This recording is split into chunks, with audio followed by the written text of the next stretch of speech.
Las parábolas de la oración. Apuntes sobre oración. Introducción por Monseñor Antonio Pita. Después de las parábolas de misericordia, que traté con motivo del jubileo extraordinario de la misericordia, las de la oración prosiguen por el mismo camino en el año dedicado a la oración, promovido por el Papa Francisco. La intuición sobre la enseñanza de la oración en parábolas es del evangelista Lucas, especialmente sensible a ambos aspectos de Jesús.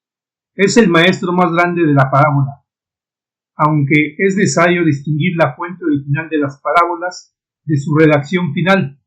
La primera se debe a la predicación histórica de Jesús, la segunda a las intervenciones de las primeras comunidades cristianas y a las redacciones finales del propio evangelista. En cualquier caso, como intuyó Joachim Jeremías, quien profundiza en las palabras de Jesús, se encuentra con una sólida base histórica.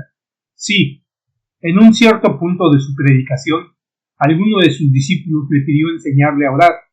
Esto quiere decir que Jesús tenía un modo particular de orar. Antes de Jesús, también Juan el Bautista y los fariseos habían enseñado a orar a sus discípulos. Sin embargo, Juan había elegido una oración estética en el desierto de Judea, y los fariseos no utilizaban las parábolas para enseñar a orar. El recurso a las parábolas caracteriza de manera especial la enseñanza de Jesús sobre la oración. Jesús no inventó un sistema nuevo para orar. Con todo el respeto por los otros maestros, Jesús no fue ni un ermitaño, ni un bonzo, ni un maestro de yoga.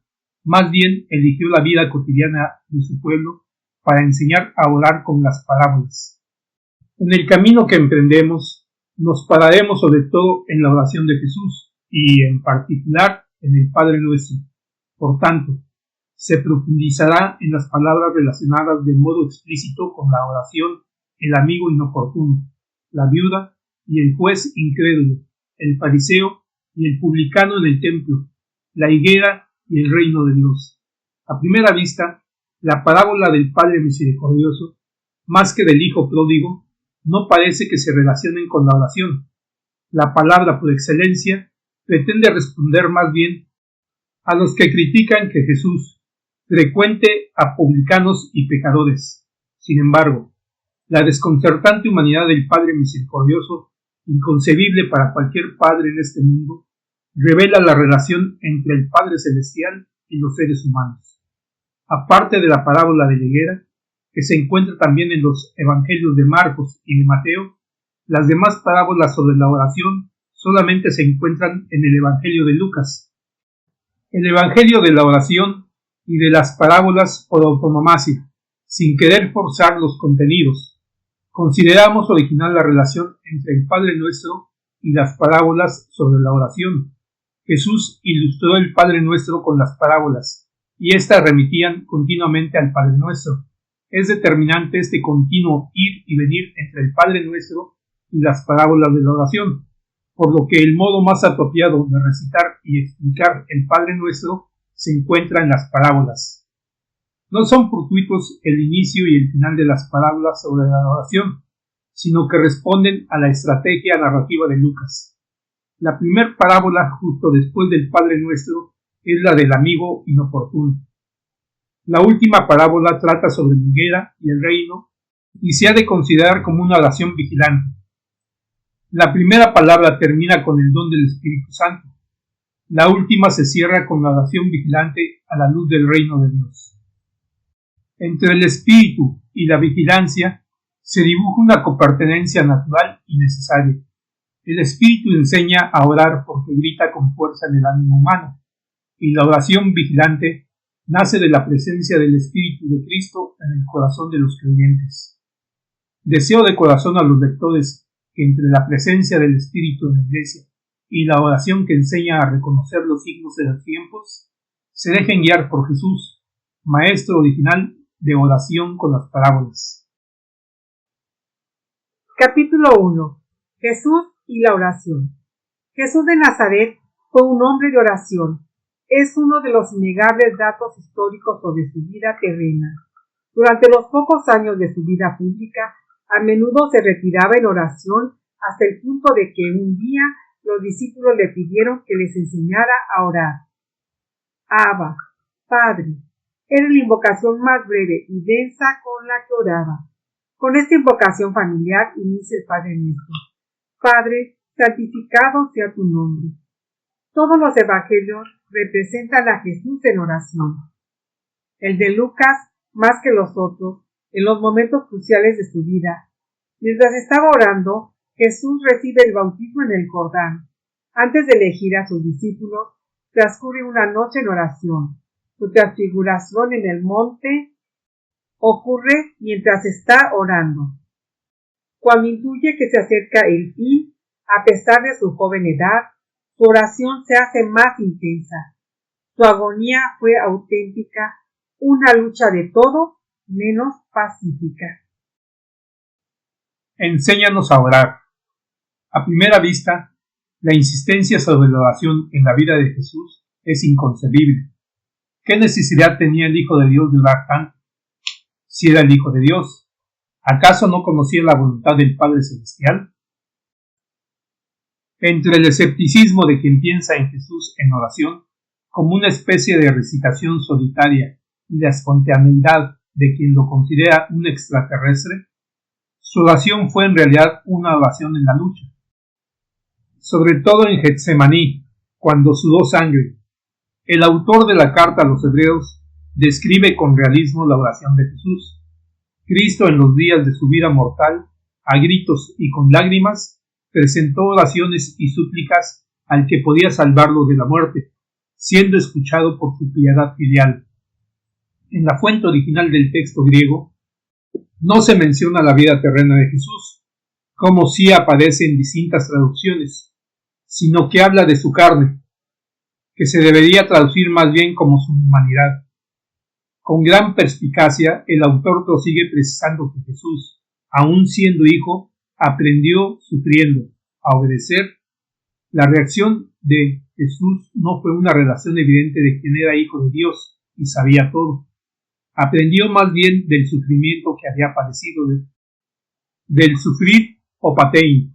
Llegó al aprender o matein. Siglos de historia han acumulado demasiadas cenizas sobre la humanidad de Jesús y sobre su oración, entre escepticismo y naturalismo barato. Entre estas dos visiones se distingue la piedad de Jesús cargada de humanidad. ¿Qué pasa entonces con su naturaleza divina? Si con la oración tuvo que aprender la obediencia por todo lo que sufrió, ¿qué sentido tendría considerarlo hijo de Dios? De la carta a los Hebreos brota una perspectiva original sobre la relación entre la naturaleza divina y humana de Jesús, a la que todavía hoy le cuesta abrirse camino. Llevado a la consumación, se convirtió, para todos los que le obedecen, en autor de salvación eterna. Mientras se sigue pensando que Jesús era perfecto a causa del intercambio entre su naturaleza divina y su naturaleza humana, la carta a los Hebreos traslada la percepción de Jesús al término de su humanidad. Si nos fijamos bien, desde el inicio del tratado sobre el sacerdocio de Jesucristo, se confiesa que en esta etapa final nos ha hablado por el Hijo, reconocido como reflejo de su gloria e impronta de su ser. Pertenece a la fe compartida por las primeras comunidades cristianas la creencia de que Jesús era Hijo de Dios. Queda todavía por demostrar el nivel de su humanidad. No es una perfección originaria entre ambas naturalezas, la divina y la humana de Jesús, sino que está relacionada con el sacrificio de quien, a través de la oración más sufrida, ha realizado un sacrificio perfecto. En este momento es necesario modificar la cognición del sacrificio. En la manera común de pensar, el sacrificio consiste en la privación de algo o en la renuncia a algo. En realidad, en su sentido original, el sacrificio consiste en la transformación de lo profano en sagrado. Sacrificio, derivado del latín sacrum facere, que se tendría que traducir por hacer sagrado. En ese sentido, la oración de Jesús es sacrificio. transformación de lo cotidiano y lo profano en sagrado y santo. Una de las mayores ilusiones sobre la oración concierne la espontaneidad, es decir, que responde de la manera más natural. ¿Quién no ha orado al menos una vez en la vida? En realidad, la oración exige trato, es una enseñanza que nace de la condición natural de la persona humana, pero que se alimenta a través del perfeccionamiento de lo profano en sagrado. Con la oración Jesús transformó la vida cotidiana en un sacrificio perfecto, de tal manera que por su crucifixión no ha sido necesario repetir ningún sacrificio, solo el de cada uno unido a su cruz. Los lugares de la oración. En tiempos de Jesús, los principales lugares para orar en Palestina eran el templo y la sinagoga. El templo de Jerusalén era considerado uno de los pilares de la piedad del pueblo judío. La asistencia anual al templo de Jerusalén para las fiestas principales, como la Pascua, veía fluir multitud de personas. El evangelista Lucas recuerda la visita del niño Jesús al templo para la purificación y a sus 12 años para el Bar Mitzvah, el paso de la infancia a la adolescencia. Por lo tanto, no tendría que sorprender que Jesús cuente la parábola del fariseo y del publicano en el templo, sobre la que nos detendremos más adelante. Mientras tanto, con motivo de la expulsión de los mercaderes del templo, Jesús cita al profeta Isaías para definir el templo como casa de oración. Además del templo de Jerusalén, las sinagogas esparcidas por los pueblos de Palestina permitían proseguir en la oración. No es casualidad que Lucas escoja la sinagoga de Nazaret para relatar el inicio de la vida pública de Jesús. La sinagoga era lugar de oración y de profundización en la Sagrada Escritura. Con la destrucción del templo, en el siglo 70 después de Cristo, las sinagogas se convirtieron en los únicos lugares para orar en asamblea. Sin socavar la función del templo y de la sinagoga, Lucas anota que Jesús oraba en cualquier lugar, en el desierto donde fue tentado, o en lugares aislados. Sin embargo, para orar, prefería la montaña como antes de escoger a sus discípulos y con motivo de la transfiguración.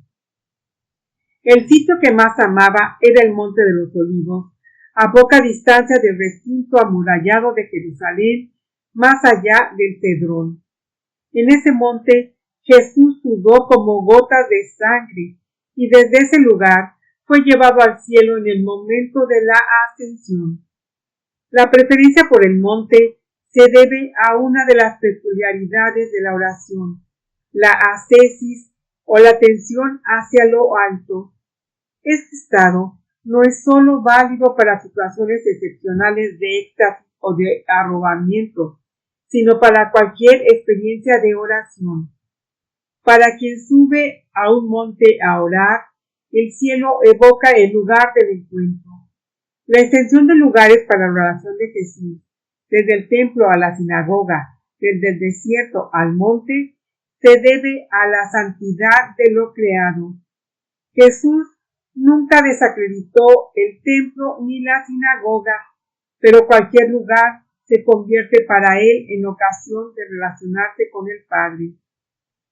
El diálogo con la samaritana en el pozo recoge uno de los pasajes más originales de la oración para Jesús. Créeme, mujer, se acerca la hora en que ni en este monte, ni en Jerusalén adoraréis al Padre. Dios es espíritu, y los que lo adoran deben hacerlo en espíritu y verdad.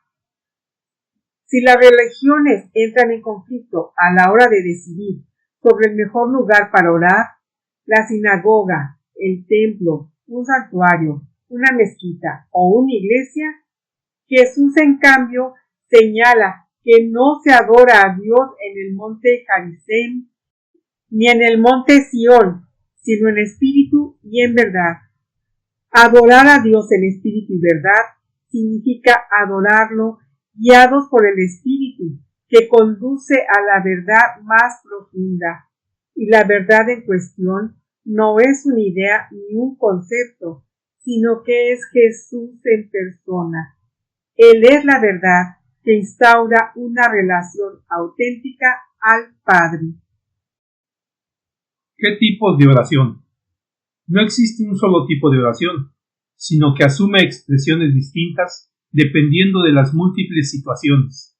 Este dato también es válido para Jesús, que transmitió diversas formas de oración a sus discípulos: agradecimiento, bendición, alabanza, petición y súplica. Durante la última cena, Jesús dio gracias al Padre 2 veces antes de distribuir el cáliz y el pan a sus discípulos. El verbo escogido es eucaristeo, de que procede la actual Eucaristía. Antes de compartir cualquier comida, Jesús y sus discípulos dan gracias al Señor por su providencia. Análoga al agradecimiento es la bendición dirigida al Señor. Lucas representa a Jesús en esta actitud antes de la multiplicación de los panes y los peces. Y con motivo del encuentro con los discípulos de Emaús, la bendición del pan tenía que ser tan habitual para Jesús que los discípulos de Emaús lo reconocieron nada más partir el pan con ellos. El agradecimiento y la bendición expresan un aspecto esencial de la oración. Salir de sí mismo es confiar totalmente en el Señor. Por este motivo, también cuando aparecen otras formas de oración, como la petición o la súplica, están siempre precedidas del agradecimiento y o de la bendición. A este respecto, es ejemplar el Padre Nuestro. En la primera parte se pide que como Padre, Dios santifique su nombre, realice su reino y se haga su voluntad. A partir de esta bendición se entrelazan las peticiones del pan cotidiano, la remisión de las deudas o de los pecados y no permitir que se entre en tentación. Una oración difundida en el ambiente palestino es la oración con los salmos. Marcos recuerda que Jesús y sus discípulos concluyeron la última cena con el canto del gran Jalel, el Salmo 135. Según la tradición judía consolidada, este cántico era utilizado sobre todo al final de la cena pascual, porque recordaba las acciones del Señor en la historia de la salvación. Jesús debía de estar tan acostumbrado a orar con los salmos que sus últimas palabras en la cruz retoman el inicio del Salmo 22-2. Dios mío, ¿por qué me has abandonado? A menudo la oración personal y la comunitaria se convierten en peticiones. Entre las peticiones de Jesús se distingue la de mies. Es grande, pero como escasean los trabajadores, pide a sus discípulos que recen para que el Señor envíe trabajadores a sus mies. La oración de petición denota el estado de indigencia o de carencia en que se encuentran quienes la pronuncian. Por este motivo, los discípulos de Jesús no necesitan ayunar cuando están con Él. Cuando se les sea quitado el esposo, también ellos tendrán que ayunar, como hacen los discípulos de Juan. Durante la pasión, Jesús se preocupa por la constancia de la fe de Pedro. Ha orado por él para que una vez que se convierta, sea capaz de confirmar a sus hermanos. Cuando la vigilancia se transforma en oración, para Jesús estamos en condición de evitar cualquier imprevisto. Estamos preparados para encontrarnos con el Señor. Hablamos de la vigilancia en la oración y no cualquier tipo de insomnio nocturno. La condición contraria de la vigilancia de la oración se comprueba cuando se es golpeado por el sueño, como los discípulos en el huerto de los olivos. La oración de Jesús está tan impregnada de humanidad que se transforma en clamor cuando llega al final de su vida. Y a la hora nona, Jesús clamó, no solo gritó con voz potente. Ha sido el clamor más sufrido e impregnado de la pregunta sobre el fin último por el que Dios lo ha abandonado en la cruz. El momento final de la vida terrena de Jesús no fue marcado por un obvio resultado por el hecho de ser hijo de Dios. Al contrario, su último respiro está impregnado de la confianza y del clamor dirigido por quien sufre de modo desgarrador e interpela al Padre. Entre los datos históricos más compartidos sobre la vida de Jesús está su capacidad de realizar milagros. En realidad, Jesús no era el único taumaturgo del que se habla en el mundo antiguo. También Alejandro Magno y Apolonio de Tiana fueron considerados taumaturgos. Sin embargo, mientras los otros taumaturgos realizaban milagros y exorcismos por sus extraordinarias capacidades, Jesús atribuía esa fuerza a la oración y en especial a la relación con su Padre. Es emblemática la curación de un hijo endemoniado que su padre se vio obligado a llevar a Jesús, ya que sus discípulos no conseguían curarlo. Cuando ya estaba curado el chico, los discípulos preguntaron a Jesús por qué ellos no habían sido capaces de expulsar al demonio. Jesús responde que esta especie solo puede salir con oración. Donde hay oración, el mal, y en especial el maligno, se alejan, pierden su poder. Las oraciones que hemos recorrido demuestran la profunda humanidad de Jesús. No existe únicamente un tipo de oración, sino que ésta atraviesa todas las situaciones de la vida, como la misma respiración jadeante, ansiosa, agitada, tranquila, pacífica, abierta y asfixiante. En una palabra, la oración de Jesús es cotidiana, como el pan cotidiano que hay que pedir en el Padre Nuestro. Los contenidos de la oración. Los evangelistas han transmitido los diversos contenidos de la oración de Jesús. La más conocida es el Padre Nuestro, pero no es la única. La oración de los más pequeños quedó tan impresa en las primeras tradiciones de la Iglesia que es relatada entre los dichos de Jesús. Te doy gracias, Padre, Señor del cielo y de la tierra, porque has escondido estas cosas a los sabios y entendidos, y se las has revelado a los pequeños. Cuanto más se madura en la oración, más se es consciente de la propia pequeñez. Los pequeños en cuestión no son quienes se quedan como niños, golpeados por una forma de infantilismo permanente. Son más bien quienes se convierten en tales por su relación con el Señor. Quienes no tienen un peso social ni político son destinatarios de la voluntad de Dios transmitida por la revelación de Jesús. Para comprender la voluntad del Señor en la propia existencia, es necesario crecer en pequeñez, si no, Dios se aleja y se esconde delante de quien se jacta de su propia inteligencia. Contra fáciles malentendidos, también en este caso, la atención no se concentra en la sabiduría ni en la inteligencia que hay que fluir en todos los ámbitos, sino en una sabiduría que presume de poder prescindir de la oración, ya que parece inútil a efectos de una realización de sí mismo. Cuando la oración es auténtica, no se transforma en una autoexaltación, sino que se convierte en sagrario de la voluntad de Dios, revelada por gracia y no por derecho.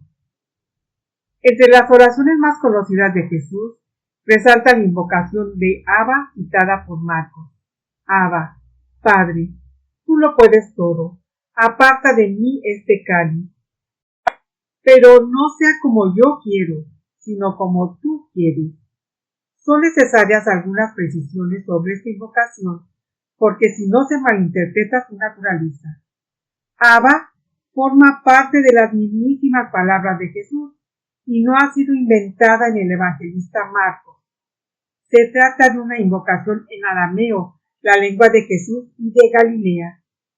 Muy probablemente esta invocación se difundió en poco tiempo y se imprimió en la memoria colectiva de las primeras comunidades. Ya que el Padre Nuestro inicia con Padre, en Lucas 11:2, sin añadir el pronombre nuestro. De ello se deriva que a menudo Jesús se ha dirigido a Dios llamándolo Padre. Por consiguiente, no tendría que sorprender que el evangelista Juan relate la oración más amplia de Jesús, insistiendo en la invocación de Padre. El reconocimiento de la paternidad de Dios atraviesa la maravillosa oración sacerdotal, relatada en el cuarto evangelio. El nombre de Dios, que Jesús ha dado a conocer al mundo es Padre, expresión del amor infinito de Dios por los seres humanos. Sin embargo, Abba, Padre, no es un meteorito caído del cielo, sino que se inserta en la consolidada oración judía de tiempos de Jesús. Una de las 18 bendiciones difundidas en las sinagogas del siglo I es análoga a la petición de perdón del Padre Nuestro. Perdónanos, Padre nuestro, porque hemos pecado contra ti. El cáliz o la oración para la santificación, utilizada en las sinagogas, inicia prácticamente como la primera parte de Padre Nuestro. Bendito sea su gran nombre para siempre, por toda la eternidad, en este mundo de su creación que creó conforme a su voluntad. Llegue su reino pronto en nuestra vida y en nuestros días. Por lo tanto, no pertenece solo a Jesús la idea de la paternidad de Dios. Por otro lado, los profetas ya habían reconocido la paternidad y la maternidad de Dios. En nombre de su pueblo, el profeta Isaías invoca: Señor, tú eres nuestro Padre, nosotros la arcilla y tú nuestro alfarero. Todos somos obra de tu mano. Un poco más adelante, el mismo profeta compara el amor de Dios por su pueblo con el de una madre que consuela a su hijo. El amor materno y paterno de Dios es incluso más fiel que el de una madre por su niño. Aunque una mujer se olvidara de su propio hijo, Dios no lo olvidaría nunca. En la oración se entrevé el rostro paterno y materno de Dios. Paterno por la seguridad que transmite, materno por la intimidad con la que se relaciona con sus hijos. En el recorrido de la oración del pueblo judío se inserta el Shema, la confesión de la singularidad de Dios. Escucha, Israel, el Señor es nuestro Dios. El Señor es uno solo. El rezo del Shema 2 veces al día ya era practicado en tiempos de Jesús. Ante la petición del doctor de la ley sobre cómo heredar la vida eterna, el diálogo con Jesús declina el Shema de Deuteronomios 6:5-9 con el mandamiento del amor al prójimo, Levítico 19:18. Parece que antes de Jesús los dos mandamientos eran bien distintos. Por una parte, el amor a Dios, por otra, el amor al prójimo. Durante su predicación, Jesús nos unió, ya que el amor a Dios se verifica en el amor al prójimo y al contrario. La parábola del buen samaritano aclara de manera irreprochable el vínculo entre los dos mandamientos. Cuando entran en conflicto, como en la situación de un moribundo, el amor al prójimo exige preceder el amor a Dios. Las parábolas de la oración se introducen en la piedad judía y en la vida pública de Jesús, que enseñó a sus discípulos a vivir en el mundo con sabiduría y discernimiento, pero sobre todo les enseñó a orar. Capítulo 2. El Padre Nuestro. La oración de los discípulos. Las parábolas sobre la oración comienzan con la breve sección que el evangelista Lucas dedica al tema. Estamos en el inicio del viaje de Jesús, con sus discípulos hacia Jerusalén. Lo encontramos en un lugar orando. En ese momento, uno de los discípulos le pide: Señor, enséñanos a orar, como Juan enseñó a sus discípulos. Esta no es la única vez en que se menciona la oración de Juan Bautista. Ya durante el ministerio de Jesús en Galilea, se señalaron el ayuno y la oración del Bautista y de los fariseos, mientras los discípulos de Jesús comían y bebían. La comparación con la oración de Juan Bautista pone de manifiesto algunos aspectos esenciales de la oración de Jesús. Oración y seguimiento. Los hombres y las mujeres se convierten en personas de oración siguiendo a quien ya ha aprendido a orar. A menudo se piensa que la oración es una tendencia natural o espontánea de cada individuo. Sin negar este primer aspecto de la oración, que pone de manifiesto una natural relación con Dios, es necesario pasar de la espontaneidad a la frecuentación constante. De otro modo, con el tiempo la espontaneidad se va reduciendo hasta acabar desapareciendo. Las innumerables preocupaciones de la vida cotidiana toman el control y la oración es ahogada por el ansia a causa de que el tiempo que escasea. Es necesario el paso de la oración espontánea a una oración duradera, a condición de que se preserve la natural actitud hacia la oración y que desembarque en una especie de escuela de oración siguiendo a alguien. El discípulo anónimo que pide a Jesús que les enseñe a orar se ha sentido atraído por la oración de Juan Bautista con sus discípulos. Lucas no se detiene mucho sobre la oración del Bautista. No es difícil deducir que los discípulos del Bautista estaban fascinados por su ascetismo, ya que su misión transcurrió en el desierto de Judea. En esta comparación destacan algunos aspectos de la oración de Jesús. Juan Bautista y Jesús fueron hombres de oración. Sin embargo, mientras el Bautista declinó la oración con el ayuno y el ascetismo en el desierto, Jesús confirió a la oración los rasgos de la vida cotidiana. Para ambos, la oración exige trato, constancia, tras quien es maestro de oración. Con Jesús, la oración se hizo cotidiana, normal y constante. Cotidiana como el pan diario que se tiene que pedir en el Padre Nuestro. Normal como cualquier lugar en el que se percibe la exigencia. Constante como la respiración en los pulmones. La oración de Jesús se distingue también de la de algunos fariseos que buscaban hacerse notar cuando oraban en las plazas y en las sinagogas. En realidad, no todos los fariseos hacían alarde de su modo de orar. Por ejemplo, Nicodemo, que era un jefe de los judíos, no estaba acostumbrado a hacerse notar en público y había frecuentado a Jesús de noche. Sin embargo, los fariseos corrían siempre el riesgo de jactarse de las obras de piedad que practicaban, el ayuno, la oración y la limosna. Jesús tenía muchos amigos fariseos, pero prefería anteponer la persona humana, sobre todo los enfermos y los pobres, a cualquier práctica de piedad. Por lo tanto, Jesús no minusvaloró la importancia de la oración, sino que la hizo cotidiana y normal para realizarla en cualquier lugar, en casa, por la calle y mientras está de viaje. El Padre Nuestro se inserta en este contexto y es esencial para todo discípulo de Jesús. Detengámonos en esta oración que enseñó Jesús al comienzo del viaje antes de contar las parábolas sobre la oración. De la santificación del nombre a la tentación para la fe. El Padre Nuestro ha sido transmitido con dos redacciones similares y diversas al mismo tiempo, una más larga, de Mateo, y una breve, de Lucas. También es diverso el contexto escogido por los dos evangelistas. Mientras Mateo coloca al Padre Nuestro en el Sermón de la Montaña, Lucas lo sitúa en el comienzo del camino hacia Jerusalén. Muy probablemente, la narración de Lucas responde al contexto original, ya que después de un determinado periodo, los discípulos ven a menudo a Jesús retirándose para orar y reconocen la importancia de la oración.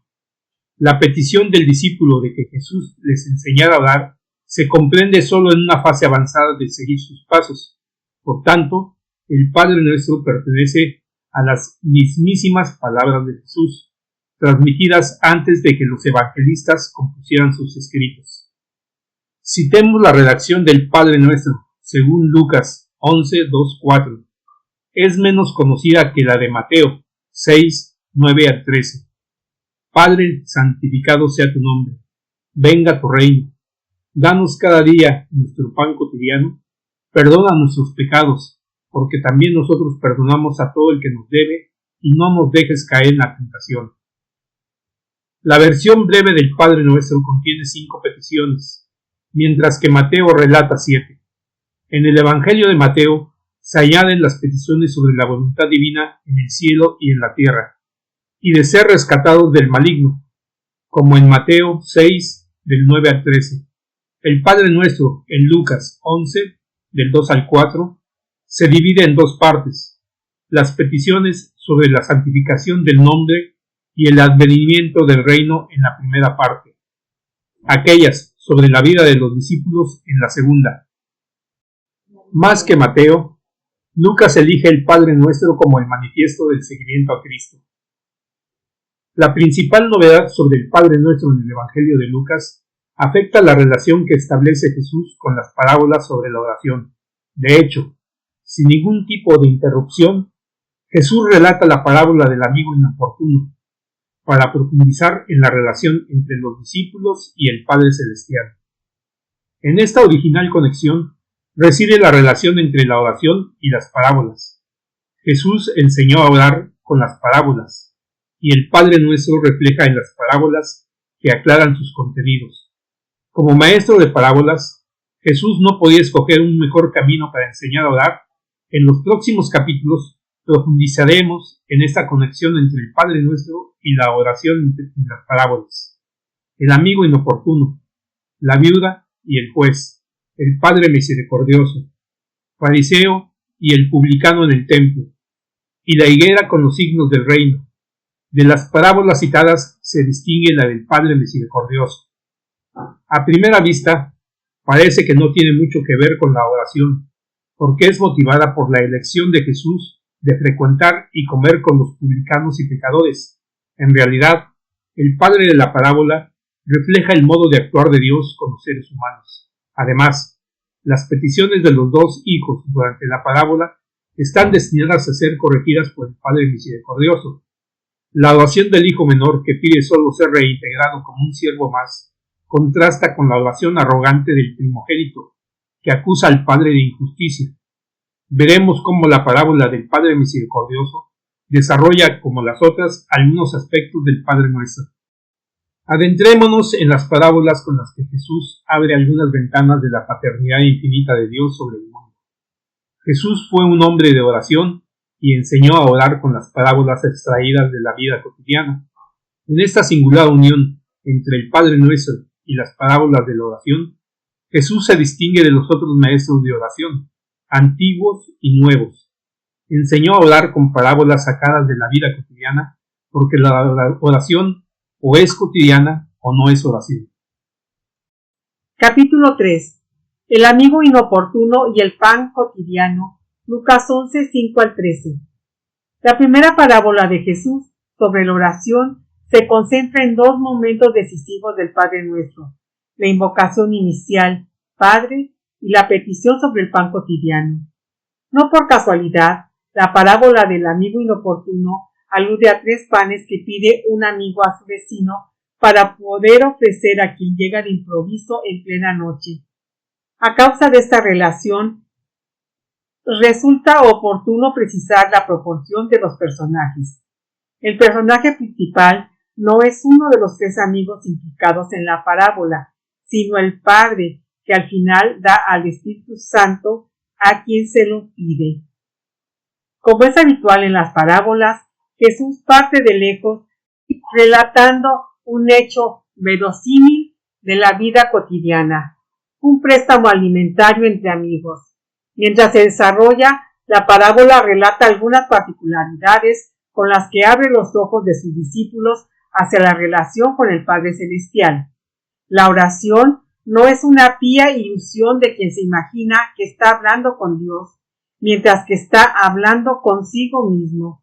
La oración profundiza progresivamente en la relación con Dios, que es Padre. En situación de emergencia, muchas parábolas de Jesús giran en torno a 3 interlocutores: fulano, mengano y sutano, o en términos personales, yo, tú y el otro. La parábola del amigo inoportuno no es una excepción de este cliché y sigue el mismo patrón. La situación verosímil de la parábola es de emergencia. A medianoche, un hombre llega a la casa de su amigo y le pide 3 panes para ofrecer a otro amigo. que acaba de llegar de un viaje porque no tiene nada para dar.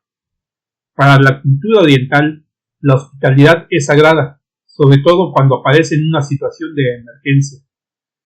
Paradigmática es la experiencia de Abraham, que había acogido a 3 hombres en los robles de Mamre. El episodio también es aludido en la carta a los hebreos, que recomienda a los creyentes practicar la hospitalidad. Por ella, algunos, sin saberlo, hospedarán a ángeles. A menudo la oración se realiza en situaciones de emergencia o de necesidad. Nos dirigimos al Padre cuando lo necesitamos, y el Padre sabe bien que el corazón humano está hecho así. Cuando se encuentra en la necesidad, se dirige a Dios. Cuando supera la emergencia, se olvida de la oración. No es sencillo pasar de una oración de emergencia dictada por la necesidad a una oración constante, capaz de superar todos los obstáculos. La parábola del amigo inoportuno educa al discípulo a no limitarse a la oración por necesidad, sino a conseguir una oración persistente como la del amigo, que sigue llamando a la puerta. Para que se realice ese paso, es necesario superar uno de los principales obstáculos. Dios tiene algo más importante que empezar que escuchar la petición de los 3 panes. La respuesta del amigo en casa refleja este obstáculo. No se ve capaz de levantarse para dar 3 panes a su amigo. La puerta de la casa está bien cerrada. Los niños están en la cama y él no puede levantarse para escuchar la petición de quien está llamando a la puerta. La insistencia sobre los 3 panes refleja la primera petición del Padre Nuestro. Danos cada día nuestro pan cotidiano. El primer alimento que se necesita es el pan que poner en la mesa para sí mismo y para los demás. El discípulo que se abandona a la providencia del Padre necesita sobre todo el pan para su propio sustento. A este respecto, se entiende la cotidianidad de la oración, del mismo modo que nos vemos obligados a comer cada día. El discípulo pide cada día que la providencia divina no le falte jamás. A menudo, la petición sobre el pan cotidiano en el Padre Nuestro es espiritualizada con referencia a la Eucaristía, sin reducir la importancia de la Eucaristía. Sería engañoso preocuparse del pan eucarístico sin cuidar el sustento cotidiano. Dios, que es Padre, no se olvida de dar tanto el pan de cada día de la mesa como la Eucaristía. Es difícil pasar de la emergencia a la petición cotidiana del pan, ya que cada uno procura conseguir su sustento sin depender de los demás ni tampoco de Dios. Esta parábola pone de manifiesto lo mucho que es necesario pasar de la improvisación a la constancia en la oración. Cuando conseguimos esta condición, ya estamos preparados para cualquier tipo de emergencia. En la vida cotidiana, no faltan situaciones de emergencia como la del amigo inoportuno. Sin embargo, se nos prepara confiando en que la paternidad de Dios se extiende a todos los seres humanos. El Espíritu Santo y la oración. La segunda parte de la parábola traslada la atención de los 3 amigos en situación de emergencia al Padre con sus hijos. En la oración hace falta pedir para recibir, buscar para hallar y llamar para que alguien abra. La oración no sirve para nada a Dios, que conoce el corazón humano mejor que el propio ser humano. La oración es necesaria para el discípulo, porque nutre su vida interior a la manera de cómo lo hace el pan cotidiano para el cuerpo. El sujeto implícito del pedir para recibir, buscar para hallar y llamar para que se nos abra es Dios, que es Padre providente con sus hijos. En definitiva, la necesidad de Dios es el motor interior de la oración. En esta segunda parte de la parábola, Jesús se centra en 2 alimentos para ejemplificar la relación entre el Padre y sus hijos. Al hijo que pide un pez, su padre nunca le dará una serpiente, y al hijo que pide un huevo, su padre tampoco le dará un escorpión. En cuanto tales, algunos peces se asemejan a serpientes y no es sencillo distinguir un huevo de un escorpión, hecho una bola sobre sí mismo. A menudo, en la oración, se verifica este malentendido. que Dios no escuche la oración del discípulo y que en vez de un pez le dé una serpiente y un escorpión en lugar de un huevo. En realidad, el Padre siempre escucha la oración del discípulo, pero lo hace a su manera. Lo que parece una serpiente en realidad es un pez. Lo que da la impresión de ser un escorpión es en realidad un huevo. En estas situaciones, el discípulo tiene una urgente necesidad de decidimiento, si no, abandonará la oración. El segundo momento de la parábola termina con el paso del relato a la vida cotidiana. Si los seres humanos, que están más inclinados al mal que al bien, saben dar cosas buenas a sus propios hijos, cuánto más el Padre Celestial dará el Espíritu Santo a quien se lo pide. A primera vista, entre la parábola del amigo inoportuno y el padre con sus hijos, parece que no existe ninguna relación. ¿Qué tiene que ver con esta parábola pedir a Dios en la oración que nos dé el Espíritu Santo? En realidad, Jesús escoge el momento más oportuno para mencionar al Espíritu en las parábolas. Resulta iluminador compararlo con el mismo pasaje de Mateo, porque en él se nos habla de cosas buenas a los que le piden, no del Espíritu Santo. En realidad, el Espíritu es el primer don que otorga el Padre a sus hijos, y con el Espíritu todas las demás gracias materiales y espirituales. El Espíritu es el protagonista de la oración porque acude en ayuda de nuestra debilidad, pues nosotros no sabemos pedir como conviene, pero el Espíritu mismo intercede por nosotros con gemidos inefables. Más que en otros ámbitos de la propia existencia, cuando oramos experimentamos nuestra propia debilidad, la de quien al final no sabe ni siquiera lo que es necesario pedir. Entonces, el Espíritu socorre al discípulo haciéndose compañero suyo y uniéndose a su respiración. El Espíritu es la respiración de Dios derramada en el corazón de los creyentes, nos dice Romanos 5:5. Conclusión. El hecho de que no se menciona el Espíritu de modo explícito en el Padre Nuestro induce a menudo a subestimar su importancia. Sin embargo, la primera palabra del Padre Nuestro es la invocación, Abba, Padre, que el Espíritu grita en los creyentes, y estos en el Espíritu. Sin el Espíritu es imposible gritar, no solo invocar. Abba, Padre. Jesús enseñó a sus discípulos a orar, dirigiéndose a Dios que es Padre, porque desde el inicio hasta el último momento de su vida, se dirigió a Dios llamándolo Abba. En el primer capítulo hemos precisado que la invocación de Abba, Padre, no está solo dirigida al Padre por su hijo pequeño, sino también por el adulto, que en las situaciones de emergencia y de tormento nunca pierde la confianza en la paternidad de Dios. La primera parábola de la oración menciona el Espíritu Santo para que cada uno aprenda a respirar con el Espíritu de Cristo. Sin embargo, el Espíritu del que se habla en la parábola no es un espíritu de predicción, como el viento que susurra entre los árboles. Es más bien el Espíritu que establece una relación de confianza con el Padre y con Jesucristo.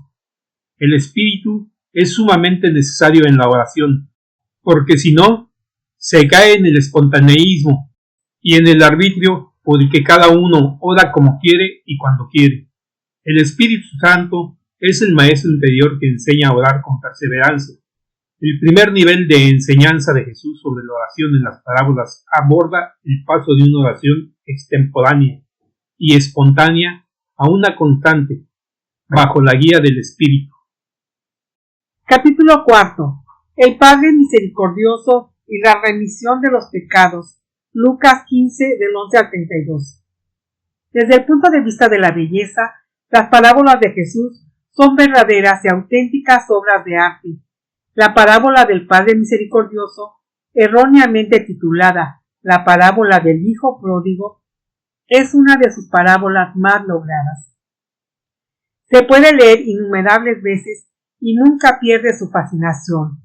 Releerla según la perspectiva de la oración no está fuera de lugar, ya que de hecho la parábola reenvía a la relación entre Dios y sus hijos. Muy probablemente ningún padre se comportaría como el padre de la parábola. Los caracteres inconcebibles con los que Jesús describe al Padre misericordioso remiten a la relación entre Dios y los seres humanos. En realidad, en el modo de actuar del Padre misericordioso está Dios, que es Padre en búsqueda de cada persona humana. Si para el mundo grecorromano el hombre está en búsqueda del hombre, como Diógenes de Sinope con la linterna a plena luz del día, para el mundo bíblico es Dios quien busca al hombre, aunque lo conozca ya en profundidad. La pregunta primordial a Adán, ¿dónde estás?, en Génesis 3:9, atraviesa la historia de la salvación y llega a la parábola del Padre misericordioso. ¿Qué enseñanza sobre la oración comunica Jesús a sus discípulos con esta parábola? Detengámonos en las reacciones de los dos hijos y la respuesta del Padre para captar algunos aspectos esenciales de la oración. La perspectiva con la que releemos la parábola es dada por la cuarta petición del Padre Nuestro, según Lucas 11:4. Los discípulos piden al Padre que les perdone sus pecados para que sean capaces de perdonar a los que los ofenden. Padre, he pecado contra el cielo y contra ti. La oración del hijo pródigo es una súplica dictada por la urgencia, cuando todavía se encuentra lejos de la casa de su padre, mientras se encuentra pastoreando cerdos. El hijo menor decide entrar en sí mismo y preparar la petición para su padre. Padre, he pecado contra el cielo y contra ti. Ya no merezco llamarme hijo tuyo. Su súplica comienza con el Padre Nuestro. Padre, sin embargo, se trata de una súplica dictada por la necesidad. El hijo pródigo no decide entrar en sí mismo porque se había arrepentido, sino porque corre el riesgo de morir de hambre. No es casualidad que, cuando se encuentra delante de su padre, el joven empieza a repetir la misma súplica, pero se ve interrumpida por su padre. El hijo habría querido continuar, diciendo lo que ya había proyectado: trátame como a uno de tus jornaleros. En negativo, la súplica del hijo revela algunos aspectos esenciales de la oración. Dios es Padre para siempre y sus hijos no pierden nunca su condición filial. Cuanto más avanzamos en la oración, más nos damos cuenta de que nos espera un Padre fiel a sus promesas y en su búsqueda del hombre.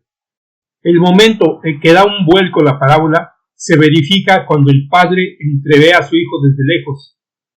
Lo vio y se le conmovieron las entrañas, y echando a correr, se le echó al cuello y lo cubrió de besos.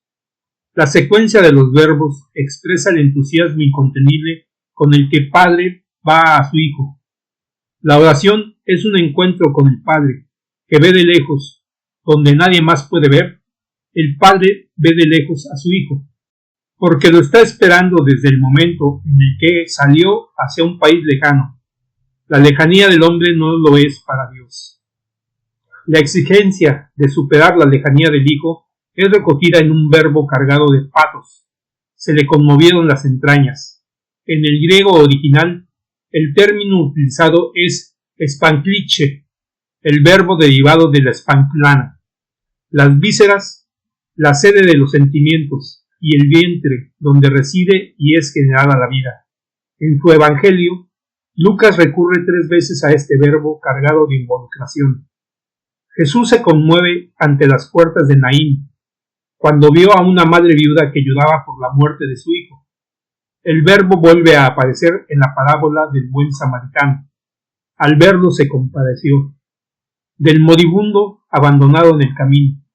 Este verbo alcanza su culmen con la parábola del Padre misericordioso. La oración es revelación de la compasión de Dios por cada uno, la compasión paterna y materna de Dios. Rembrandt dio en el clavo en el modo en que representó el regreso del hijo pródigo. 1668, Hermitage de San Petersburgo. Las manos del Padre sobre los hombros de su Hijo son distintas. Su mano derecha es femenina, la izquierda es masculina, mientras que su Hijo hunde su rostro en el seno de su Padre. El seno es donde la compasión de Dios regenera a una vida nueva, a quien está envuelto en su misericordia. Cuando maduramos en la oración, nos damos cuenta de que por muchos que corramos para alcanzar al Padre, Él corre primero, más que nadie, para encontrarse con su Hijo. Quien se cuelga del cuello del otro no es el hombre que se inclina delante de Dios, sino Dios que se cuelga al cuello de su Hijo. La oración es, por último, el beso de Dios, el beso de la intimidad que cancela la lejanía incluso en las diferencias abismales.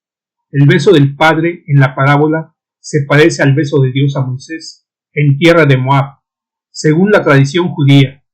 Para hacer menos dura la separación de Moisés de su pueblo, se cuenta que Dios besa su alma en el tránsito de la vida terrena a la eternidad. En la oración nunca somos extraños, siempre somos hijos de un Padre que envuelve con su paternidad y su maternidad, sea cual sea el pecado del Hijo. Siguen los gestos de la dignidad devuelta por el Padre al Hijo. El Padre pide a sus siervos que le traigan el traje más hermoso y que se lo pongan, que le pongan el anillo en el dedo y las sandalias en los pies. El encuentro culmina con la fiesta por el Hijo muerto y vuelto a la vida. Todas las acciones de Dios descritas en la parábola condensan la primera petición del Padre nuestro: santificado sea tu nombre. Significa que Dios manifiesta su santidad recreando una vida nueva para cada uno. Solo Dios es capaz de esta compasión. Desde el momento de su encuentro, solo actúa y manda el Padre, mientras que el Hijo es revestido por la santidad de Dios. Antes de estar caracterizada por buenas acciones, la santidad es elección que expresa la pertenencia de quien es santo delante de Dios. El santo no se pertenece, es propiedad elegida de Dios. Cualquiera que sea el pecado del Hijo, la santidad con la que el Padre lo envuelve y lo reviste le da vida nueva. La arrogancia del hijo mayor. La segunda parte de la parábola muestra el enfrentamiento entre el padre y su hijo mayor. Aunque parezca mentira, el encuentro más difícil de gestionar para el padre no es con el hijo pequeño, sino con el primogénito, que nunca se ha alejado de la casa. Con motivo del regreso del hijo menor, el mayor estaba regresando del campo porque se ocupaba de las propiedades de la familia. Después de ser informado por los siervos sobre la fiesta, el hijo mayor se enfurece y decide no participar en la fiesta. En ese momento, el padre decide salir de nuevo para alcanzar al hijo mayor y suplicarle. La respuesta del hijo mayor emana rencor. Mira, en tantos años como te sirvo, sin desobedecer nunca una orden tuya, a mí nunca me has dado un cabrito para tener un banquete con mis amigos. La denuncia del hijo mayor es arrogante, de quien se apropia del derecho de que su padre escuche su petición porque siempre ha obedecido a su ley. A causa de su arrogancia, el primogénito condena firmemente a su hermano, denunciando su pecado delante de su padre. Solo por su denuncia se nos informa de que su hermano había dilapidado la herencia paterna con prostitutas. Cuando se aducen derechos delante de Dios, es inevitable la arrogancia con la que se condena y se juzga al hermano. De hecho, el hijo mayor se niega a perdonar a su hermano porque está convencido de que él no ha pecado ante el Padre.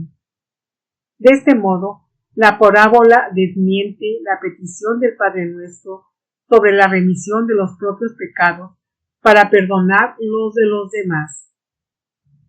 Al primogénito le falta lo esencial, reconocer que la paternidad de Dios vale tanto para él como para su hermano. Por eso, el hijo mayor no se dirige nunca a su progenitor llamándolo padre, ni reconoce la fraternidad que lo une a su hermano pequeño. Así es la oración transformada en derecho y en adquisición de mérito. Olvida que el otro es su propio hermano y se perpetra el drama de Caín después de haber asesinado a Abel. ¿Dónde está tu hermano?, nos pregunta Dios en Génesis 4:9. La respuesta de su padre es desgarradora. No niega su derecho sobre la herencia que le espera al primogénito. Sin embargo, le pide participar en la fiesta, ya que el hermano estaba muerto y ha vuelto a la vida, se había perdido y ha sido encontrado. Una vez más, está en juego la paternidad asombrosa de Dios y no la de un progenitor cualquiera. En la compasión por el hombre, Dios olvida todo y pide a su hermano que se alegre por el regreso de su hermano. El padre le recuerda lo que el primogénito rechaza reconocer. Este hermano tuyo, nos dice Lucas 15:32. Jesús responde de este modo a la arrogancia de los que lo juzgan por andar con pecadores. La parábola termina en modo abierto, sin una conclusión. No se dice si el primogénito decidió participar o no en la fiesta por el regreso del hermano. La conclusión abierta deja a cada uno la responsabilidad y la libertad de decidir. Pero Dios siempre está de parte de los pecadores, no de la de los justos. Conclusión. Con su parábola más famosa, Jesús enseña a orar corrigiendo la oración del hijo pequeño y la del mayor. La oración del pequeño es rectificada por la santidad con la que Dios le devuelve su dignidad de hijo. La del primogénito es vista de nuevo por la paternidad ilimitada de Dios. El padre no niega los derechos adquiridos por el primogénito, pero le pide ir más allá, reconocer al hermano que ha vuelto a la vida. Entre la súplica del hijo menor, nacida de la urgencia, y el derecho adquirido del hijo mayor, se impone la increíble paternidad de Dios. La respuesta de Dios con la santificación del hijo pequeño es equilibrada por la reconciliación con la que el mayor debería acoger a su hermano. Extraño, pero verdadero. Dios reconcilia a sus hijos más de lo que un hermano sabe reconciliarse con su hermano. Esta fascinante parábola enseña a orar sin olvidarse de su hermano. De otro modo, el padre no sabe qué hacer de una oración que no se haga cargo del pecado de los demás. La remisión de los pecados, pedida en el Padre Nuestro, es inseparable del comportamiento de quien perdona a su hermano la deuda contraída. Esta parábola encuentra respuesta en la del Rey Misericordioso, del Evangelio de Mateo. Mientras la parábola de Lucas concluye de modo abierto, sin detenerse en el resultado del encuentro entre el padre y su primogénito, ni tampoco entre los dos hermanos, la de Mateo se cierra con un dramático epílogo. Ante el siervo al que el rey había condonado una deuda incalculable, pero que sin embargo no perdona la deuda a un siervo como él, el rey ordena que pase toda su vida en prisión. A modo de comentario de la parábola, añade Jesús: lo mismo hará con vosotros mi Padre Celestial, si cada cual no perdona de corazón a su hermano. La reconciliación de la deuda entre los hermanos no es opcional, sino obligatoria. Si no, es inevitable el infausto fin del siervo que no está dispuesto a condonar la deuda de su hermano. La remisión de la deuda realizada por el rey es la razón última por la que la remisión entre hermanos es una consecuencia obligada que no deja coartada a nadie. Capítulo 5. La viuda, el juez y la fe. Lucas 18, del 1 al 8. El camino de Jesús con sus discípulos hacia Jerusalén está llegando a su fin, y el Señor vuelve a hablar de la necesidad de orar sin descanso. Así inician las dos nuevas enseñanzas sobre la oración en las parábolas de la viuda y el juez que no teme a Dios, y la parábola del fariseo y el publicano en el templo. Como la gran mayoría de las parábolas de Jesús, esta primera también pone en escena tres personajes: una viuda, su adversario y el juez descreído, no inicuo. A primera vista, esta parábola parece repetir los contenidos de la parábola del amigo inoportuno, que nos relata Lucas 11, 5 al 13, que ya hemos tratado en el capítulo 3. En realidad, de esta nueva parábola salen algunos detalles originales sobre la oración. El Padre Nuestro ofrece una nueva clave de acceso a la parábola. No nos dejes caer en la tentación, que nos dice Lucas 11:4, relacionando la tentación con la fe del discípulo. Poder frente a la fragilidad. A la parábola de la viuda y el juez descreído se puede atribuir el principio de la coincidencia de los contrarios, o de la colisión entre polos opuestos. En la escena, Jesús presenta a una viuda y a un juez, es decir, la condición más frágil en el ámbito social de la antigüedad y la más poderosa. En ese tiempo, la viudedad era un fenómeno muy difundido, sobre todo la femenina. De hecho, los hombres iban a la guerra y arriesgaban su vida en la tierra y en el mar. Esta situación social se refleja de inmediato en las primeras comunidades cristianas, que para afrontar esta emergencia introdujeron, entre otras cosas, el ministerio de la diaconía para asistir a las viudas. Estaba tan difundida la condición de viudedad que San Pablo recuerda, entre otras cosas, el uso de un auténtico y verdadero elenco de viudas. Por desgracia, los abusos a mujeres pertenecen a la historia de la humanidad, y los abusos de las viudas eran todavía más frecuentes. Una viuda no tenía un marido que le garantizara los derechos y estaba sujeta a frecuentes abusos. Por tanto, no sorprende que, para crear un encuentro de contrarios, la parábola hable de una viuda que se dirige al juez con especial insistencia. En el polo opuesto se encuentra un juez que no teme a Dios. Si las viudas y los huérfanos ocupaban el nivel más indefenso de la sociedad, los jueces se encontraban en el más elevado. El poder de un juez era ilimitado, hasta el punto de que había que dirigirse a él para cualquier petición. No es casual que el juez de la parábola se caracterice por su incredulidad. No teme a Dios, que es como decir que no es creyente, que gestiona el poder como le viene en gana. La nota predominante del juez descreído es un poder sin límites. Sin embargo, este juez también tiene su talón de Aquiles. Teme que la viuda le ponga las manos encima y le hinche el ojo. La escena raya la ironía. Un hombre tan poderoso como es un juez, en el culmen de su carrera jurídica, teme a una viuda que le pide que haga justicia contra su adversario. En esta colisión entre el encuentro de dos polos opuestos, la viuda y el juez, destaca uno de los temas más fascinantes de la Sagrada Escritura: la justicia. La oración es el lugar en el que, más que en cualquier otro sitio, se entrevé la justicia de Dios o la del Padre Nuestro, según el Evangelio de Mateo. Llama la voluntad de Dios. ¿En qué consiste la justicia para Jesús? La parábola revela que la justicia de Dios no consiste en dar a cada uno lo suyo, como es el caso de la justicia retributiva, sino en garantizar el derecho de una persona débil, de una viuda.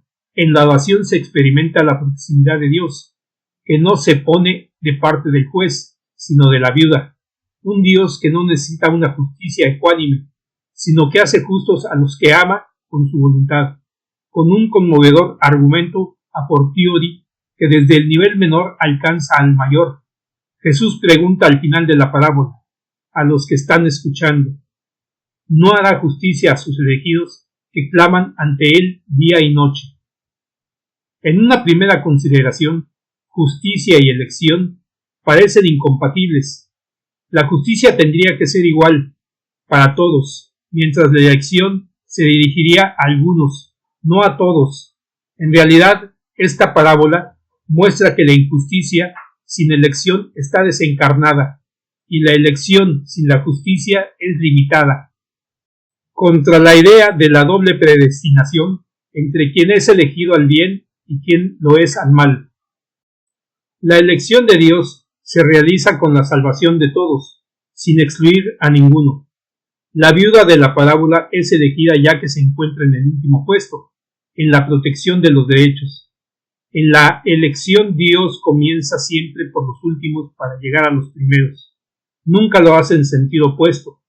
La justicia divina imita de la elección el rostro de la justificación y de la salvación.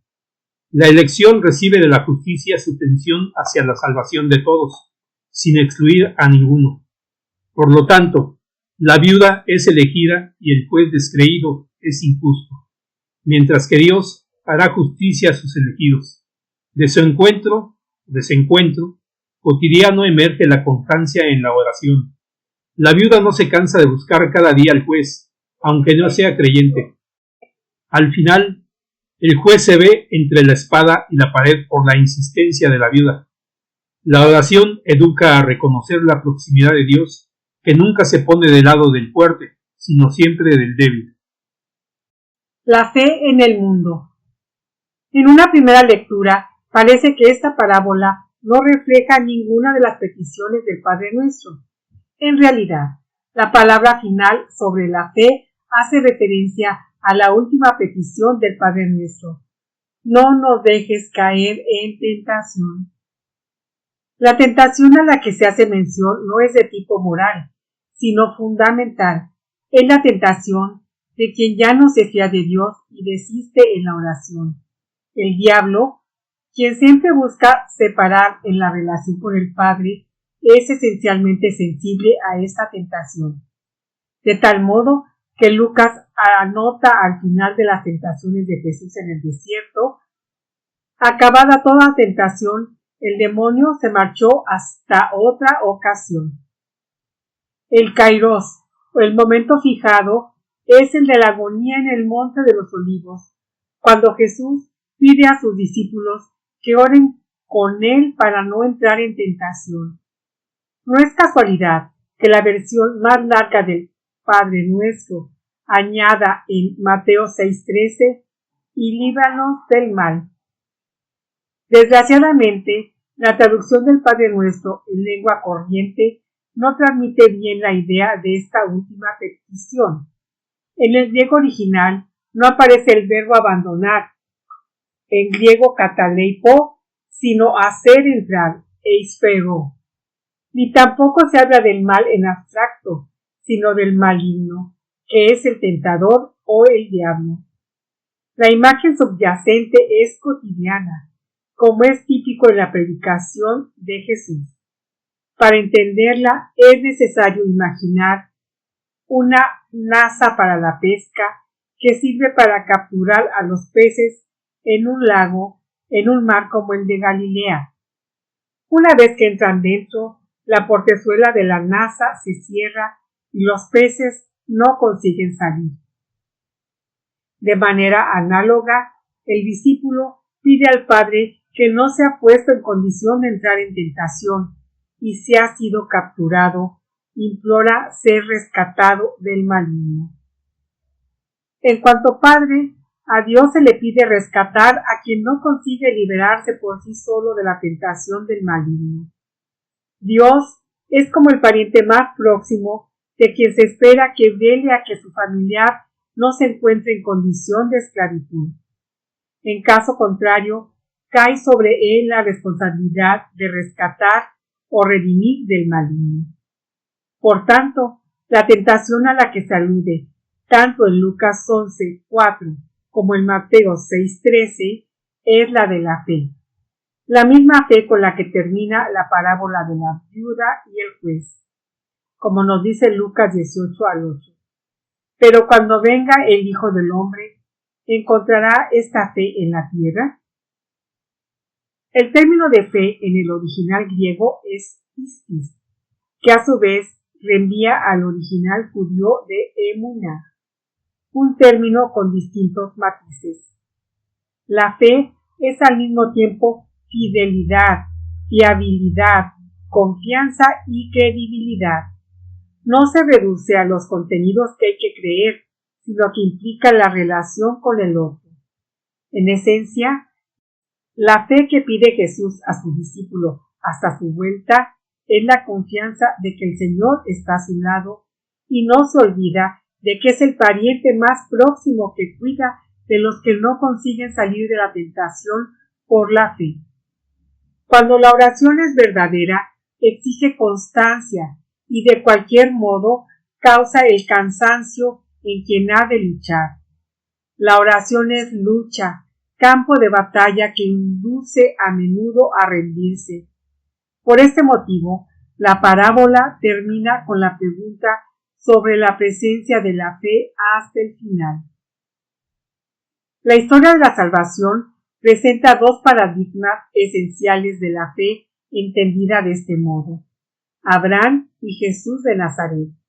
Abraham es padre de la fe porque creyó al Señor y se le contó como justicia, nos relata Génesis 15 al 6. Había recibido la promesa de una descendencia numerosa como la arena del mar y las estrellas del cielo. Sin embargo, después de haber recibido por fin a Isaac, el hijo de la promesa, Abraham es puesto a prueba por la petición del sacrificio de ese mismo hijo, como nos relata Génesis del 22, del 1 al 9. Una prueba terrible que Abraham atraviesa con la confianza de quien nunca falta a sus promesas. La liberación de Isaac en el momento culminante de la prueba confirma que no basta con tener fe si no se pasa por la prueba que ella comporta. Por este motivo, Abraham se convierte en padre de la fe, como nos dice Romanos 4 al 1, para todos aquellos que, como él, siguen perseverando en la prueba. Igualmente decisiva es la fe de Jesús, que es puesta a prueba en los días de su humanidad, como recuerda la carta a los Hebreos. A gritos y con lágrimas presentó oraciones y súplicas al que podía salvarlo de la muerte, siendo escuchado por su piedad. Hebreos 5 al 7. Así se recuerda el momento crucial de la vida de Jesús, la agonía en Getsemaní antes de la crucifixión. Sobre la fe, fidelidad de Jesús, ya nos hemos detenido en el primer capítulo de nuestro itinerario. Aparentemente, Jesús no fue escuchado por Dios cuando le pidió que le fuera ahorrada la prueba.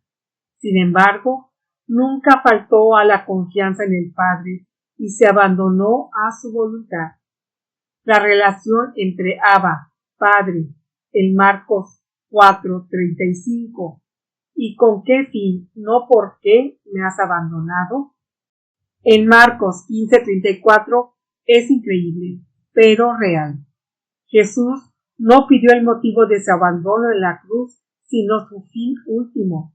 A esta profunda relación se debe la oración de Jesús en la cruz. Como nos relata Lucas 23:46, Padre, a tus manos encomiendo mi espíritu. La oración es lucha sin límites que lleva al todo o nada, entre la entrega y la confianza en Dios, a pesar de que la evidencia parezca demostrar lo contrario.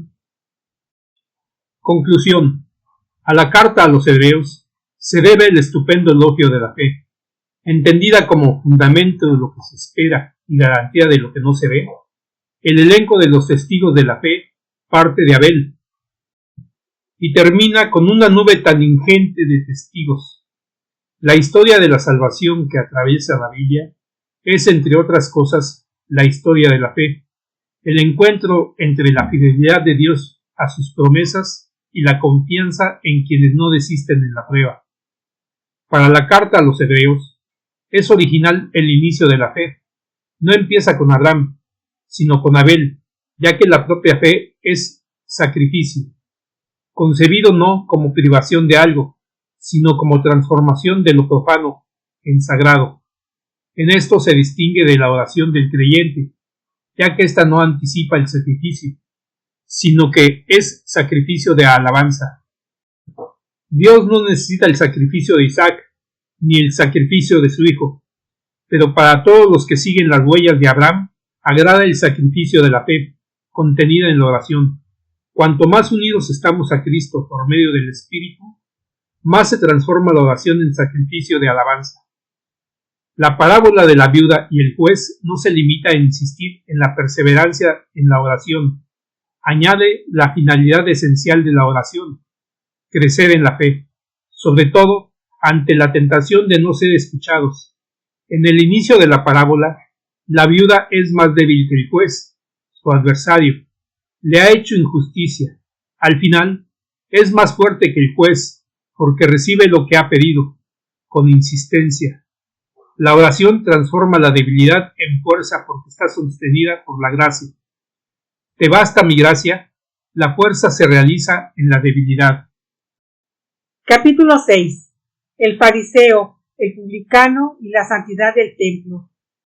Lucas 18, del 9 al 14. En abierto contraste con la parábola de la viuda y el juez, Jesús prosigue con la oración en las parábolas, deteniéndose en el fariseo y el publicano en el templo. Al igual que la anterior, esta parábola solo se encuentra en el Evangelio de Lucas, confirmando la enseñanza de la oración a través de parábolas. Ambas parábolas sobre la oración van de la mano con la justicia en Lucas 18, del 1 al 14. A la justicia que la viuda espera del juez despedido, se opone la de quien tiene la íntima arrogancia de creerse justo delante de Dios y desprecia a los demás. Como para las demás parábolas, el Padre Nuestro introduce la principal clave de lectura de esta nueva parábola: santificado sea tu nombre, como leemos en Lucas 11:2. La petición vuelve en la conclusión de la parábola con el paradójico vuelco de la situación con la que Dios justifica al publicano en vez de al fariseo en el templo, Lucas 18 al 14. Para hacernos una idea del impacto decisivo de la primera petición en el Padre Nuestro sobre el fariseo y el publicano en el templo, se tendría que recorrer la vocación del profeta Isaías en el templo. El profeta contempla en visiones la presencia de Dios, lo confiesa 3 veces santo, reconoce su impureza y le es expiado su pecado. El fariseo y el publicano en el templo expresan, por el contrario, la expiación positiva y negativa de la justificación que Dios realiza con su santificación. Dios es santo porque santifica al pecador o a quien reconoce su culpa, mientras que quien no necesita ser santificado ya es pecador. La oración arrogante. Como para la visión de Isaías, la parábola del fariseo y del publicano tiene lugar en el templo. En tiempos de Jesús, el templo de Jerusalén era todavía floreciente. Era uno de los pilares de la piedad judía.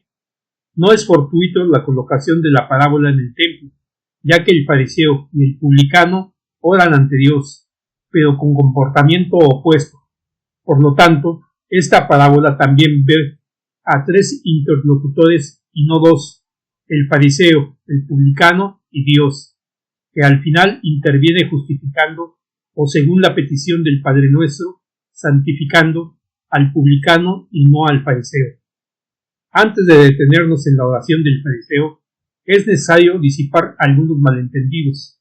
En tiempos de Jesús, el movimiento de los fariseos era el más extendido en Palestina. Jesús era incluso amigo de algunos fariseos, como Simón, que lo recibió en su casa. Entre las características distintivas de los fariseos estaba la fe en la resurrección, en la voluntad de Dios y la oración doméstica. Jesús no pretende condenar en masa al movimiento más importante de su tiempo. Más bien, pone en guardia de un peligro difundido para cualquiera acostumbrarse a esa familiaridad con Dios hasta el punto de reemplazarlo, procurándose una justicia autogestionada, si se entiende que es necesario pasar de una oración a trompicones y con exclusivos intereses personales, a una de constante y capaz de ser fiel. Permanece inminente el riesgo contrario, tomar el puesto de Dios juzgando al prójimo, hasta llegar incluso a condenar. Para contrarrestar con fuerza este riesgo, Jesús se detiene en las oraciones del fariseo y del publicano.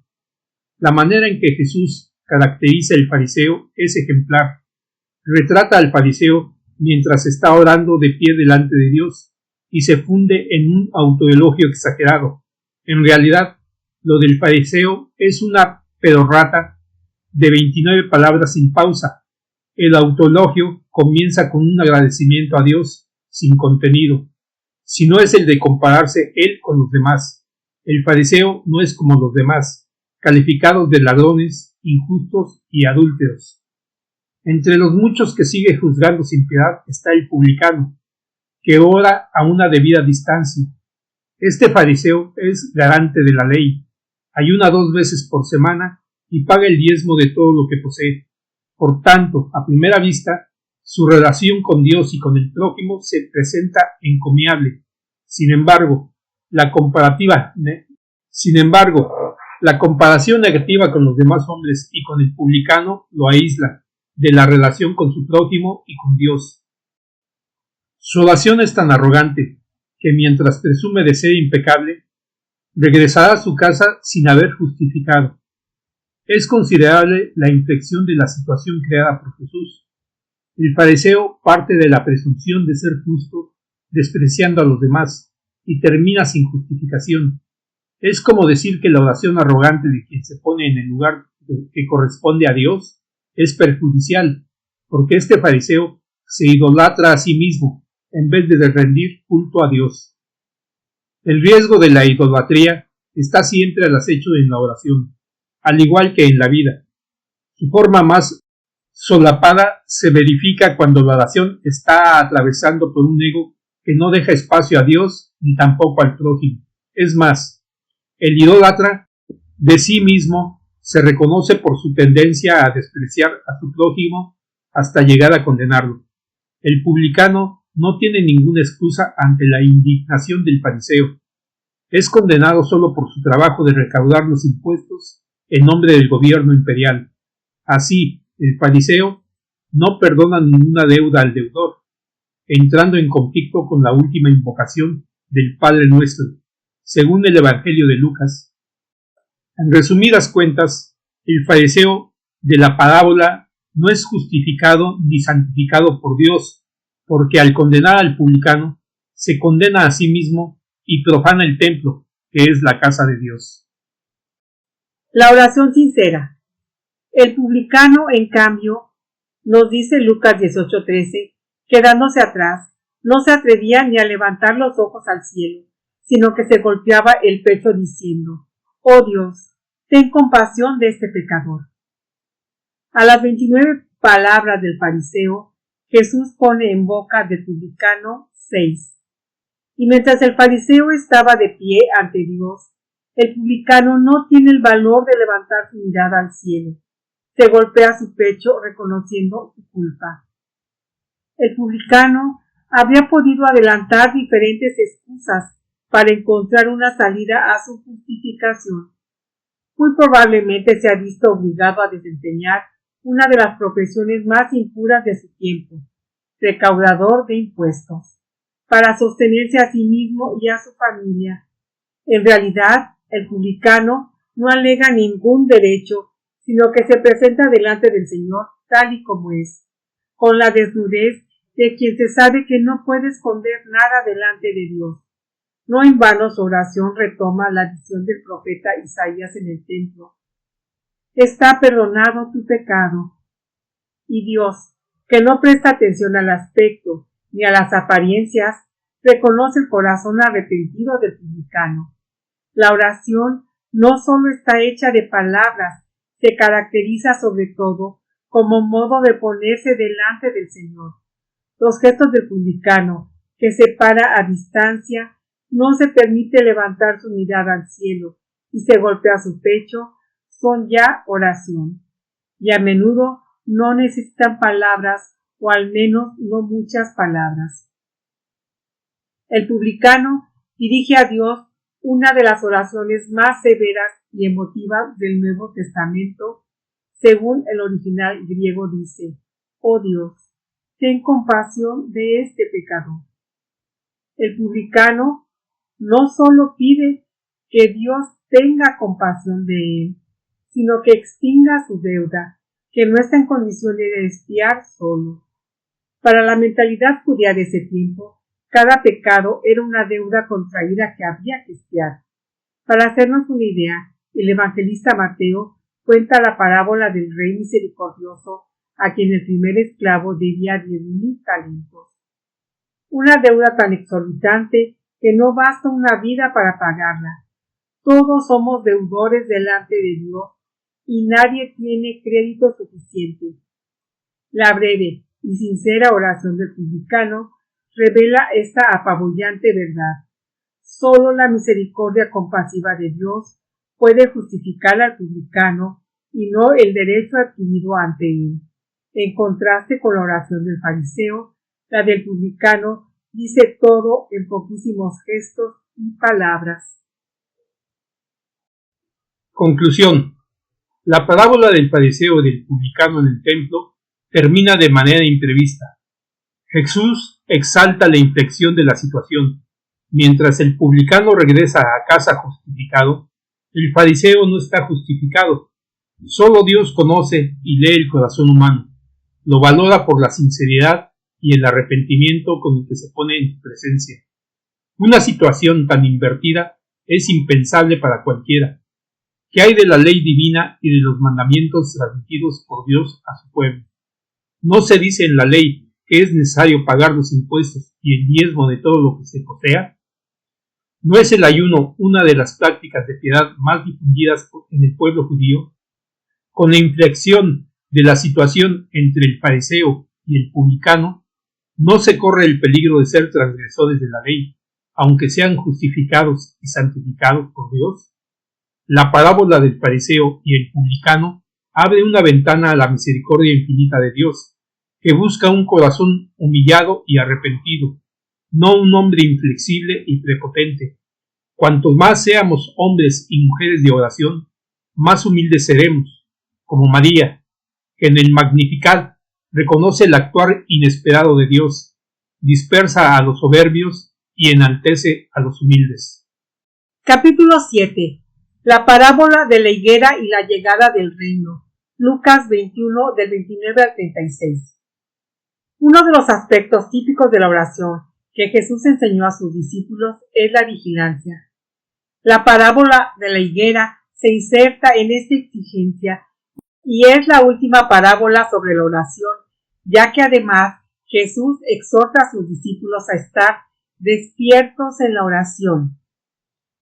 La parábola de la higuera es una de las más breves contadas por Jesús. Solo dedica 3 versículos a una higuera que está a punto de florecer.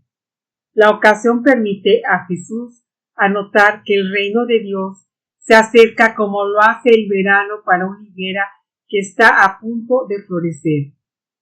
El centro de la parábola está dedicado al reino de Dios. ¿Cómo reconocerlo? ¿Cuáles son los signos que anticipan su presencia? ¿Y cómo permite la oración vigilante no caer en el sueño de la razón? La relación entre la higuera a punto de florecer en verano y la llegada del reino de Dios o de los cielos nos lleva a la segunda petición del Padre Nuestro, como nos dice Lucas 11:2. Venga tu reino. Por una parte, el discípulo pide que el Señor acerque su reino.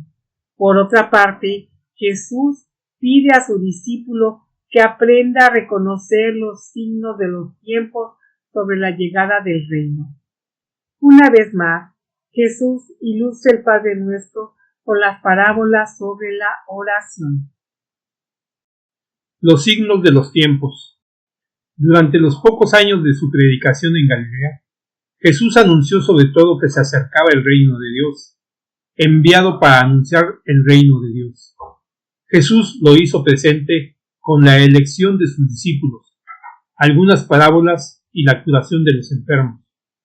Comparado con un grano de mostaza o con la levadura para fermentar la masa, el reino de Dios no es visible a simple vista, sino que exige mirar más allá. De hecho, para reconocer el reino de Dios, en acción es necesario mirar más allá de lo visible. La comunidad de los discípulos, o la Iglesia, es la manifestación más tangible del reino de Dios, que Jesús anunció con palabras y obras.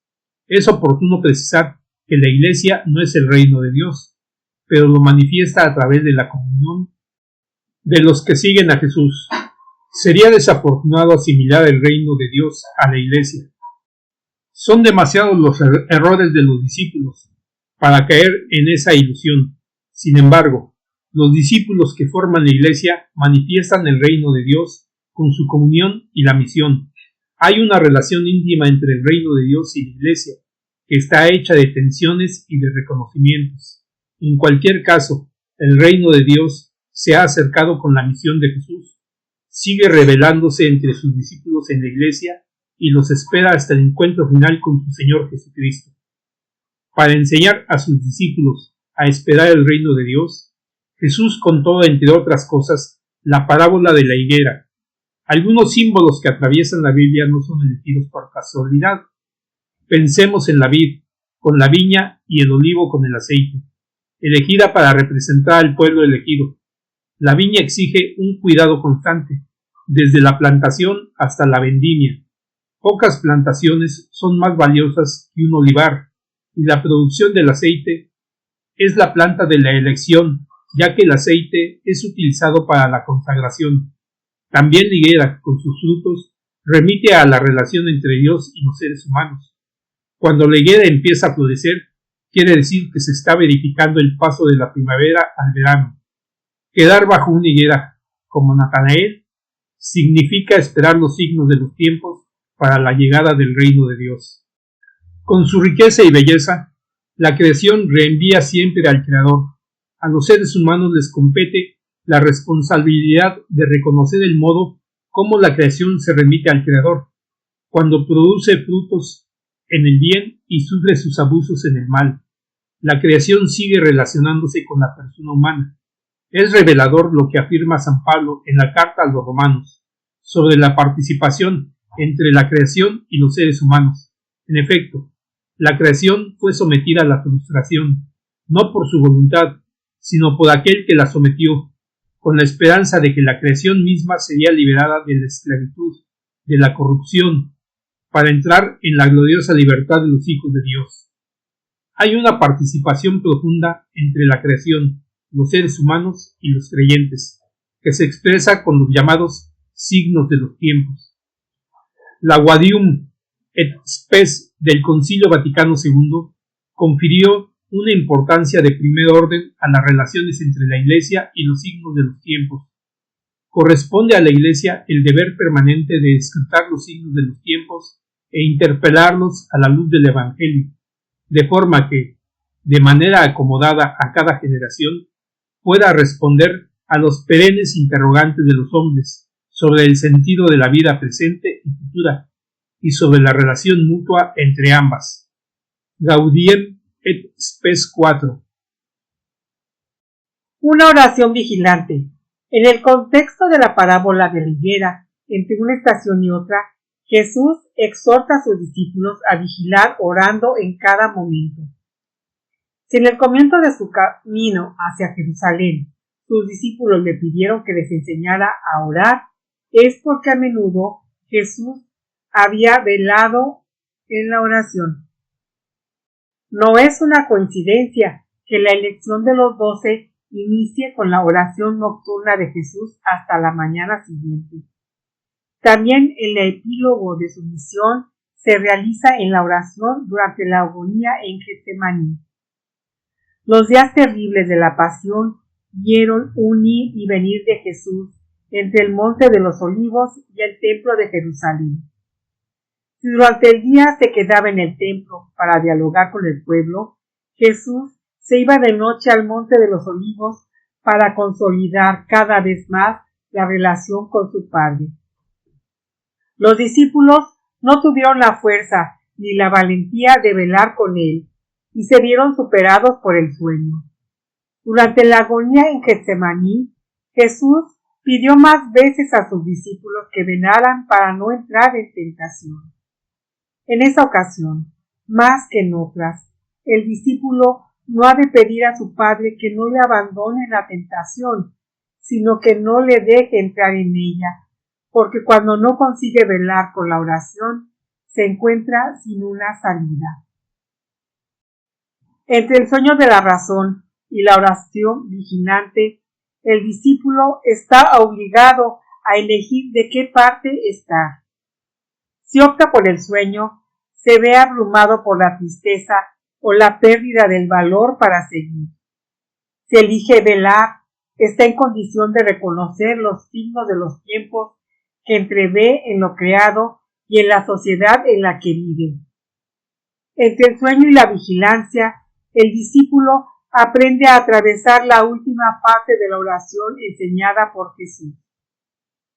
La vigilancia en la oración es necesaria, ya que revela el rostro de la esperanza. Se vela porque se espera. De otro modo no se comprende por qué sería necesario velar por la noche. Sin embargo, son necesarias algunas precisiones sobre la esperanza para no malinterpretar su naturaleza. La Sagrada Escritura es el código principal de la esperanza para el pueblo judío y la comunidad cristiana. No en vano Abraham, que es padre de la fe, es al mismo tiempo modelo de la esperanza contra toda esperanza. Es abismal la diferencia entre la esperanza en la cultura occidental de la esperanza que nos trae la Biblia. Basta comparar el mito de Pandora con cualquier página de la Escritura para darnos cuenta de las diferencias. Según el mito griego, cuando Pandora vertió todos los males en el mundo, en el fondo de la caja solo quedaba la esperanza, destinada a transformarse de ilusión a una desilusión fatal. Samuel Beckett representó mejor que nadie la esperanza por la cultura occidental en su obra Esperando a Godot. Se parece a dos mendigos a la espera de un pequeño Dios que no llega nunca. Al contrario, la Escritura anuncia una esperanza distinta, fundamentada en un acontecimiento y no en el deseo humano. El éxodo desde Egipto es el paradigma de la esperanza judía y el Señor resucitado. Es la razón última de la esperanza cristiana. Entre los que no tienen esperanza y los creyentes sobresale una esperanza que, enraizada en la fe y el amor, se convierte en convicción por el más allá de la vida terrena. Si una de las primeras confesiones de la fe cristiana es Maranatá, el Señor viene, o ven Señor, es porque el Verbo se hizo carne y los creyentes contemplan su gloria hasta el final de la vida. La oración vigilante permite a los creyentes elegir lo permanente en vez de lo pasajero. Sin disminuir en absoluto el valor de las realidades en el mundo, la oración vigilante se reconoce por la disponibilidad a ir al encuentro del Señor que viene. La breve parábola de la higuera enseña a sus discípulos a reconocer los signos de los tiempos y del mundo, para estar en condición de valorarlos en vistas al más allá. Conclusión. La última parábola de Jesús en el Evangelio de Lucas está dedicada a la oración vigilante. Es la fase más madura de la oración. Pedimos al Padre que venga su reino, o que haga cercana su presencia en lo creado y en la humanidad de nuestro tiempo. Compete al discípulo la elección entre la vigilancia y el sueño en la prueba que comparte la fe. Jesús no afrontó la hora de la agonía durmiendo noches tranquilas, sino con una oración vigilante atravesada por la invocación. Abba, Padre. Cuanto más madura sea la vigilancia en la oración, más se dará cuenta el discípulo de cuán llega a una nueva estación para la naturaleza y los seres humanos. Parece que el carisma de la profecía es cada vez más raro en la iglesia de nuestro tiempo. Quizá responde a la realidad, pero esta ausencia no depende de la escasa generosidad del Espíritu Santo, sino de la ausencia de oración vigilante. La parábola más breve de Jesús termina con una mirada a la esperanza, a una esperanza ilusoria y desilusionada. Se contrapone la esperanza arraigada en el acontecimiento de la muerte y la resurrección de Jesucristo. La esperanza cristiana no es una virtud entre las muchas que existen, sino que Cristo mismo es esperanza de la gloria. Conclusión.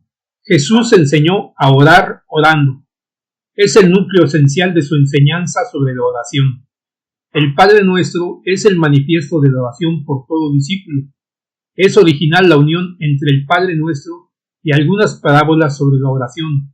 Por una parte, el Padre Nuestro es el hilo conductor de la oración en las parábolas.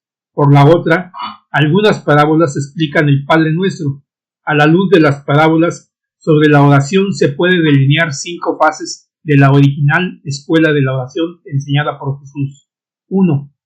La parábola del amigo inoportuno enseña a pasar de una oración dictada por la urgencia o la necesidad a una generada por el Espíritu Santo. La oración es como el pan necesario entregado por el Padre a sus propios hijos. Con el Espíritu, el Padre da a cada discípulo lo que es necesario para él. 2. La segunda fase de la oración enseñada por Jesús ve la poderosa relación entre el Padre misericordioso y sus 2 hijos. Siempre es necesario aprender a pedir la remisión de las propias deudas, sin olvidar el perdón de los propios deudores. Dios es siempre un Padre que busca a sus hijos. Con su misericordia corrige la oración dictada por la urgencia de su hijo pequeño, santificándolo con su compasión, y la de su hijo mayor, restableciendo su fraternidad. No podemos invocar a Dios como Padre si no reconocemos en el otro a nuestro hermano. 3.